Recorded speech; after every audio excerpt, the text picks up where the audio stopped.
नमस्कार, मैं शक्ति शंकर, मुख्य ट्रस्टी भारतीय न्यूज़ एजेंसी और संपादक स्वदेशी इनक्रेडिबल द्विभाषी अखबार।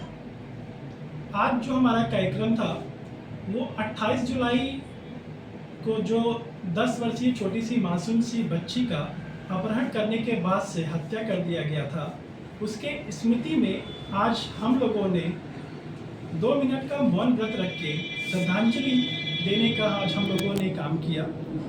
श्रद्धांजलि सभा का जो मुख्य उद्देश्य था वो जो 10 वर्षीय छोटी सी बच्ची थी उसके लिए न्याय की मांग करना हमारा मुख्य उद्देश्य था। हमारे साथ में यहाँ पे बैठे हैं दबीर आलम जी जो कि राष्ट्रीय मीडिया प्रभारी हैं भारतीय न्यूज़ एजेंसी के, और हमारे साथ में यहाँ पे बैठी हैं गरिमा सिंह जी जो कि राष्ट्रीय उपाध्यक्ष है महिला प्रकोष्ठ की। आपको हम बता दें कि यह कार्यक्रम हमारा 4 अगस्त को होना प्रस्तावित था जो कि इंदिरा बाल विहार पे होना था, लेकिन जब हम लोग 4 अगस्त को इंदिरा बाल विहार तिराहे पे पहुंचे थे, वहाँ पे 2 मिनट का मौन व्रत रख के श्रद्धांजलि देना चाहते थे। वहाँ पे वहाँ के सिपाही के द्वारा हमें रोका गया। हमें ये कहा गया कि हमारे पास में इस कार्यक्रम को करने का कोई परमिशन नहीं है। वहाँ के सिपाही ने वहाँ के उस वक्त के जो कार्यवाहक चौकी इंचार्ज थे उनसे कॉल पे बात कराया। कॉल पे बात कराने के बाद से उनका कहना था कि थाने कैंट से अगर आप एक कॉल करवा देंगे तो हम आपको यहाँ पे करने में पूरी सहायता करेंगे। उनके कहने अनुसार हम लोगों ने सीओ कैंट के पास में सीओजी नंबर पे कॉल किया। कॉल की सारी जानकारी अभी जिन जिन नंबरों पे कॉल किया गया था अभी आप लोग को वीडियो के फॉर्मेट में दे दिया जाएगा।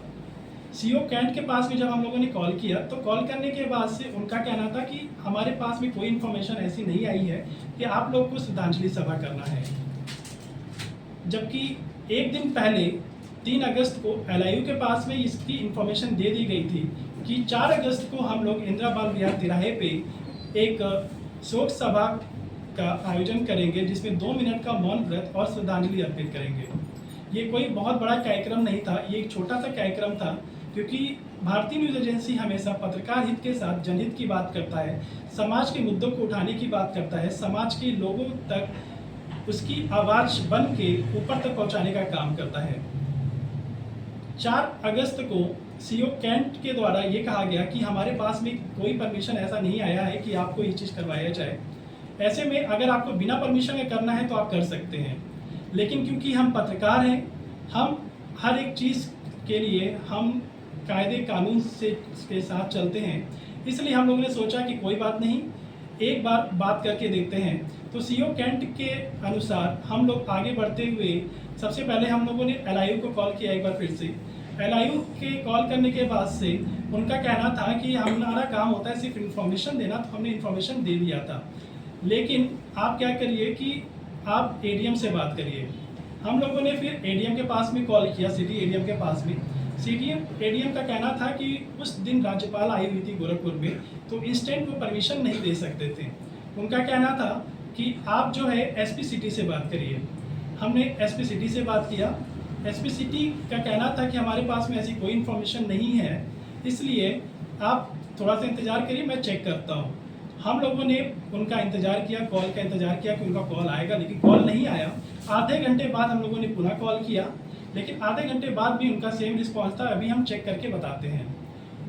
उस दिन फिर शांतिपूर्ण तरीके से हम लोगों ने कार्यक्रम को स्थगित कर दिया, ये सोच के कि इसका जो परमिशन का जो प्रावधान होता है, जो तरीका होता है, उसको एक बार फॉलो किया जाए। 5 अगस्त को हम लोग एडीएम कार्यालय पे गए। वहाँ पे जाने के बाद से प्रारूप लेने के बाद से प्रारूप भरा हम लोगों ने, और वहाँ से प्रारूप करने के बाद से ये प्रारूप है उसका जो हम लोगों ने एडीएम कार्यालय से हम लोगों ने लिया। बनने के बाद से एडीएम कार्यालय से ये सत्यापित होते हुए ये सिटी एसपी तक गया। सिटी एसपी के पास हम लोग लेके गए। वहाँ पे सिटी एसपी का जो वीआईपी सेल था वहाँ पे इसकी कॉपी दिया गया, इसको दिया गया। वहाँ देने के बाद से वहाँ हमें ये बताया गया कि थाने कैंट में आप जाइएगा, 2 घंटे बाद आपको आपका लेटर या एनओसी आपको वहाँ से मिल जाएगा। जब हम लोग 2 घंटे बाद थाने कैंट पे गए तब तक वहाँ पे लेटर नहीं आया हुआ था। उसके बाद से पुनः एक बार हम लोग एसपी सिटी के पास गए।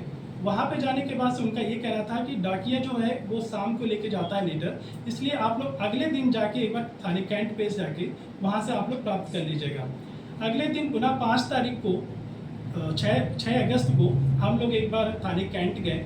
वहाँ गए तो हमें ये बताया गया कि वहाँ पे ये लेटर तो आ चुका था, लेकिन वहाँ पे हमें एक और फॉर्म दिया गया। उस फॉर्म पे ये कहा गया कि इस फॉर्म को भरने के बाद से आप जो है इंदिरा बाल विहार चौकी पे जाइए। वहाँ पे इंदिरा बाल विहार चौकी पे एसआई आशुतोष कश्यप जी होंगे, उनका आख्या इस पे मेंशन होगा। फिर उसके बाद से हम लोग इंदिरा बाल विहार तिराहे पे गए।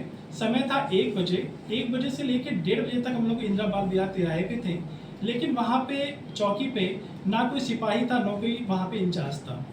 ऐसे में हम लोग वहाँ पे आधे घंटे इंतजार करने के बाद से वहाँ से हम लोग पुनः अपने अपने स्थान पे चले गए। लेकिन क्योंकि हमारा कार्यक्रम सामाजिक था, हमें करना था इस कार्यक्रम को, तो हम लोगों ने आज इस कार्यक्रम को 7 अगस्त को अपने भारतीय न्यूज़ एजेंसी के कार्यालय पे इसको एक बार पुनः आयोजित किए और शांतिपूर्ण तरीके से हम लोगों ने इसका आयोजन किया। अब बात ये आती है कि क्योंकि हम पत्रकार हैं, हम देश के चौथे स्तंभ हैं, प्रशासन के साथ में हम लोग कंधे से कंधा मिला के चलते हैं, हर जगह पे हम उनका साथ देते हैं। लेकिन हमारा एक छोटा सा कार्यक्रम था जो कि 4 अगस्त को होना था, शांतिपूर्ण तरीके से था। 2 मिनट का मौन व्रत था, कैंडल प्रज्वलन करना था, हमें कैंडल मार्च भी नहीं करना था कि हमें किसी मार की ज़रूरत हो, कैंडल प्रज्वलन करना था, लेकिन उसके लिए भी हमें रोका गया। अब मुद्दा ये होता है कि आखिर में हम लोग को पत्रकार, क्योंकि हमेशा कानून के दायरे में रह के काम करते हैं, फिर भी हमें रोका गया। रोकने का कारण क्या हो सकता है, अब ये प्रशासन ही है कि प्रशासन अपना जो भी जवाब देना चाहे वो जवाब दे सकते हैं, क्योंकि ये प्रशासन का विषय है कि आखिर में उन्होंने हम लोगों को ये छोटा सा 2 मिनट का मौन व्रत और श्रद्धांजलि सभा करने से क्यों रोका।